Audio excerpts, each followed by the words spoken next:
let's consider another special group action where the group is also the set. So we have conjugation. Now, contrast with the left regular action on the group, there we had only one orbit. With conjugation, we're going to have an actual partition. So the focus is going to be on the equivalence classes of the partition, okay, also known as the orbits of the group action. Now, recall, for conjugation, we fix some G in the group.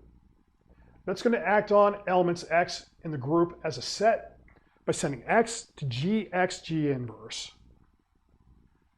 We've worked with this action before when we called it an inner automorphism. So as an automorphism, these are going to be elements of the group of bijections from G to itself. Now, see, we have a group action. We have to show the two properties, that the identity element goes to the identity map from the group to itself, and that the action preserves the multiplication. So if I take a product, it's going to be the same as if we apply each element separately. Now, for the first one, if we conjugate by the identity, well, the identity is equal to its own inverse. And if we multiply by the identity on either side, it does nothing. So each element gets sent to itself, and that's the identity map on G. For the product rule, if we conjugate by GH, then we're going to have GH x GH inverse. The rule for the inverse of a product is just switch the order and put inverses on each term. So GH x H inverse G inverse. So here we're first conjugating by H and then by G. So that's the product rule. Now, these two together just say, okay, conjugation is just going to be a homomorphism from the group into the group of bijections from G to itself. In this case, we call the image of this map the inner automorphism group on G. Now, once we have a group action, we could talk about the orbits. So the equivalence classes from the partition. Now, with the action of conjugation, these get the special name of conjugacy class. So the conjugacy class of X, we'll denote that with a capital C sub X. What do? We're just going to take our point X, push it around by all possible elements of the group. So we have all elements in the form Gx, G inverse, for all G in the group. Now, once we have an orbit, we could ask about the cardinality of the orbit. For that, we need to know the special subgroup, stabilizer subgroup of the element X in G. So the stabilizer is just going to be all group elements that leave X undisturbed. So in our case, we're just saying that Gx G inverse is equal to X itself. If I push the G inverse to the other side, we have Gx equals Xg, and this subgroup we've already seen is the centralizer of X in the group. Now, the recipe for the cardinality of the orbit, that's just going to be, we take the coset space of the group mod the centralizer of our element. If our group is finite, this is just the order of the group divided by the order of the centralizer of X. Now, under a group action, the orbits partition the set. That means we can write G as a disjoint union of conjugacy classes. For the X's, we pick one element for each class. Now, because these are equivalence classes, either two classes are equal or their intersection is empty. If our group is finite, we can just count the number of elements on each side. So this gives what we call the class equation. The number of elements in our group is equal to the sum of the orders of the conjugacy classes, where I pick one element to represent each class. Now, in applications, what we do is we have this term in front, the number of elements in the center, which we split off. And then we're just going to sum over all X where X is not in the center. Of course, we only pick one for each class. The reason for this, what we're doing is we're splitting off the classes that have single elements in them. So if you note, if I have X in the center of our group, the centralizer is equal to the group itself, and then what elements show up in its conjugacy class? Well, if I take X, push it around by all group elements, since it commutes with all elements in the group, we just push the G inverse past. G inverse is the identity, and we get our element back. So we have a single element. Now, for our first example, G is abelian, then we have that G is equal to its center. So we're going to have each class with one element in it.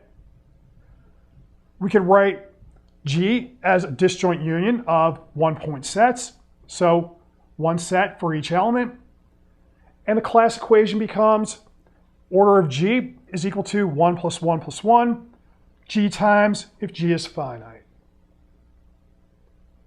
Now, to check our cardinality rule, okay, so the number of elements in the class for X is going to be equal to the number of elements in the coset space, G mod the centralizer of X, which is equal to G, so G mod G, or one element. So that verifies all of our formulas. Now, if we want interesting examples, we need to use non-abelian groups. So we start with S sub 3, the symmetric group on 3 letters. Here, our classes are represented by the elements, the identity, the 2-cycle 1, 2, and the 3-cycle 1, 2, 3. For the identity is in the center, so centralizer is S3, the class is the identity itself. The formula says take 6, divide by 6, you get 1. So that checks. For the 2-cycle 1, 2, what's in the centralizer? We always have the identity. We'll have the element itself, 1, 2, and if we check, that'll be it. So we have, from the cardinality formula, 6 over 2 is equal to 3. So we have 3 elements in the class.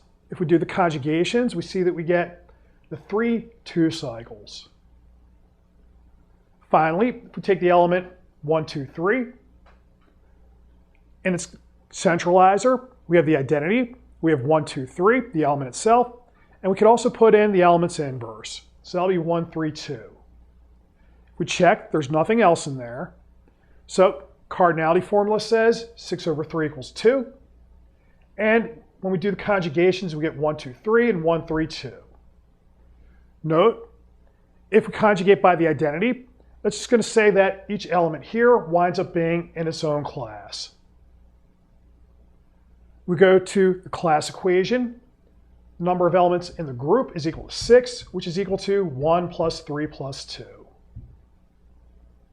We also note, if you check orders of elements for each class, here we have order 1, all order 2, all order 3.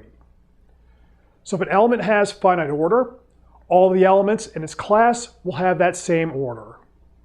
That follows because we're using inner automorphisms. Automorphisms preserve orders of elements. Finally, as symmetric group, you'll note the elements in each class all have the same cycle structure. So the identity, we have 2 cycles, we have 3 cycles. So that leads to our next example, the general symmetric group. Now, the answer here for a given conjugacy class is just put down all elements of the same cycle structure. So to see that, we note the conjugation rule. If I have a permutation, we conjugate by the permutation sigma. The effect is just to relabel by sigma. So we leave the cycle structure alone, we just change how we've labeled things. Now, what does that say for a conjugacy class? Well, for all the elements in the class, okay, conjugation preserves a cycle structure, so they all have the same cycle structure. Because we're using all of Sn, we're going to get all possible relabelings. So everything in the class is determined by the cycle structure. Now, if we consider S4, okay, the elements that we have the identity, 2 cycles, 3 cycles, 4 cycles, products of disjoint 2 cycles. Note, we've already done the counting here, just using combinatorics. So for instance, here I have 4 times 3 divided by 2 elements gives me 6. Here we have 432 divided by 3 gives us 8. Here we have 24 divided by 4 gives me 6. Here we have 4321, 24. I divide by 2 here, and then we can switch these cycles. So we divide by 8 to get 3. So this is useful because this lets us go from the class to the centralizer. So sometimes it's not clear what all the elements in the centralizer will be, just by looking. So for instance, if we go through, okay, for the identity, everything's in the centralizer. For the 2-cycle 1, 2, we have 1, 2. We'll also have the 2-cycle 3, 4, and we'll have their products. So that says we're going to get everything if we know the counts 4. For the 3-cycle 1, 2, 3, as before, we have the identity, we have the element, and we have the inverse. And then we'll have nothing else. Same idea for the 4-cycle. Only difference here, we have the element, we have the identity, we have the inverse, and then we also have the second power. So in the centralizer, you're also going to have all powers of your element. Finally, we come to the product of disjoint 2 cycles, 1, 2, 3, 4. Now, we expect 8 elements in here, so when you first see this, it's not clear how you're going to get 8 elements. Okay, if we take the identity, that's 1. Take the element, that's going to be our second. If you square the element, you get the identity, and then that's it. So what can we use? First off, we could just use the 2 cycles that show up. So we'll have 1, 2, and 3, 4 in there. We also note, okay, if we remember, we have a Z2 cross Z2 in S4, given by taking the identity with the products of disjoint 2 cycles. Now, because it's a Z2 cross Z2, it's abelian, so these products of disjoint 2 cycles all commute with one another. Okay, you should check that. So what about the last 2? Well, one thing you could do, we know this is going to be a subgroup, so I can multiply 1, 2, and 3, 4 times the other elements that show up. And then these 4 cycles are going to come out. Another way to think of that is if you go to the dihedral group, okay, our rotation, okay, when we're talking about symmetries of the square, if I have a 4 cycle, that's just a rotation by 90 degrees. When we square that, that's going to be a rotation by 180 degrees, and we're going from a 4 cycle to a product of disjoint 2 cycles. So these are just going to be like the square roots of this element here. So they'll commute also. And of course, you can just check it. Now, this idea is useful when we work with alternating groups. Sometimes it's not clear what should be in the centralizer. So you can do your work in the symmetric group, and then you just take the answer for the centralizer and keep only the even permutations. For another example, let's consider the Quaternion group. So here, the group elements are the labels 1, I, J, K. We put in plus or minus signs. For the multiplication, we have I squared equals J squared equals K squared equals -1. And if I multiply any 2 letters together, okay, we're going to put the letters in order I, J, K going clockwise. If I multiply any 2 letters going clockwise, we get the third. If we go counterclockwise, we get the third, but with a minus sign. Now with that, the center of the Quaternion group is going to be plus -1. If we consider the centralizer of the element I, plus -1 is in there. I itself is in there, and I inverse, which is equal to -I, is also in there. And then that's it. So that means the number of elements in the class for I is going to be equal to 8 divided by 4 gives us 2. Now we know that I itself is in the class, so we just need to find the other element. If we take I, conjugate by J, okay, J inverse is equal to -J, pull the minus sign to the front, I times J is K, J times K is I, so we have -I in there also. So we get plus -I for the class of I. Similar for class of J and class of K. Note the way the elements are breaking up. Okay, we have the identity of order 1 in its own class, the element -1 of order 2 in its own class, then here we have 2 elements of order 4, 2 of order 4, 2 of order 4. Now, another idea that comes out of this business of conjugation. partition on G is going to carry over to any normal subgroup. So the idea is going to be, okay, let's take a look at the definition. So N is a normal subgroup of G if, for all G in the group, all N in the subgroup N, we take Gn G inverse, and that's going to wind up being back in the normal subgroup. Now you'll note, if we let this hold for all G, we're just taking the conjugacy class for the element N. So if an element is in the normal subgroup, so is its entire class. This gives us a partition of N because you'll note, okay, recall, if I take any two classes, they're either equal or disjoint. And that's going to hold over when we consider the normal subgroup. Now, with the Quaternion group example we just saw, okay, every subgroup is going to be normal in this case. But if I take, okay, N equal to plus minus 1, plus minus I, index 2 theorem applies. And I can write this as, okay, 1 union minus 1 union the class plus minus I. And that's normal subgroup described in terms of conjugacy classes of the group G, or Quaternion group. For another one, let's consider S4. Okay, one normal subgroup that we have the Z2 cross Z2. It's a subgroup. It'll be normal because if we conjugate, we're going to preserve cycle structures. So the identity goes to itself, and any product of disjoint 2 cycles goes to another one. So this is normal. Note, this expresses it as a union of conjugacy classes. So this is one class, this is another class. Another normal subgroup in S4, we have A4, okay, the even permutation subgroup. Here, how did things break up? We have the identity element, we have the 3 cycles, which form their own class, and we have the products of disjoint 2 cycles, which also form their own class. For the last board, we have 2 nice applications of the class equation. First, if the order of our group is a prime power, then the order of the center is greater than 1. So that means there's at least one other element in the center besides the identity.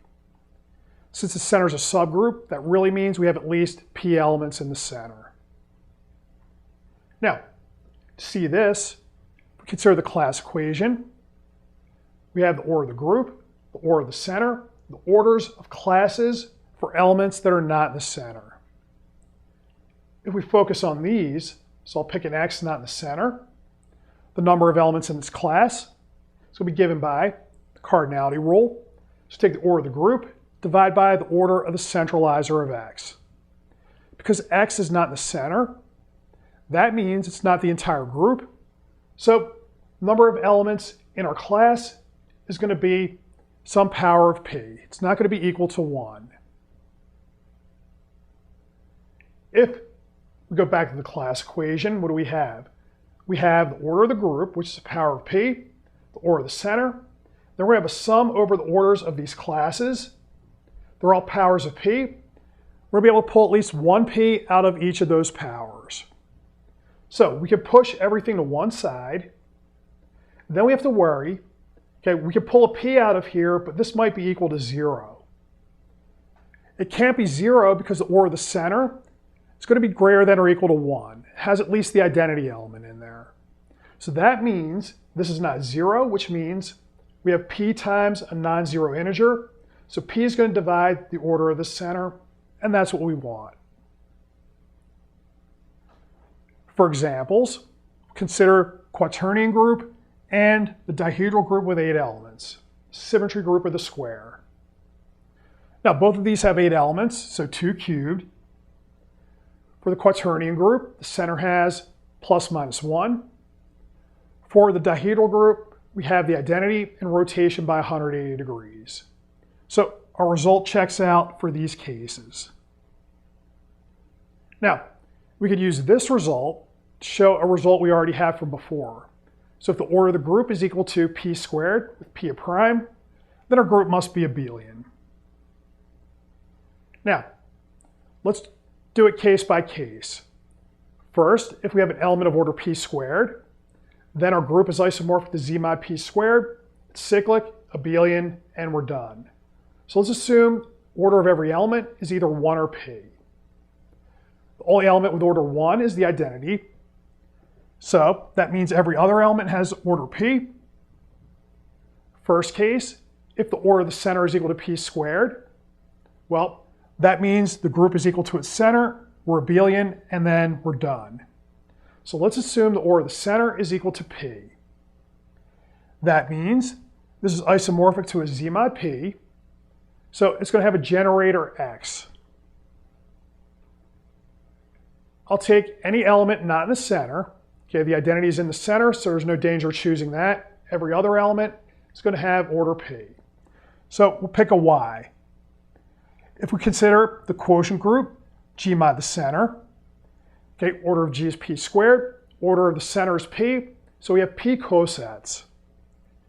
We can represent each of those using y. So we have the identity coset, which is all powers of x.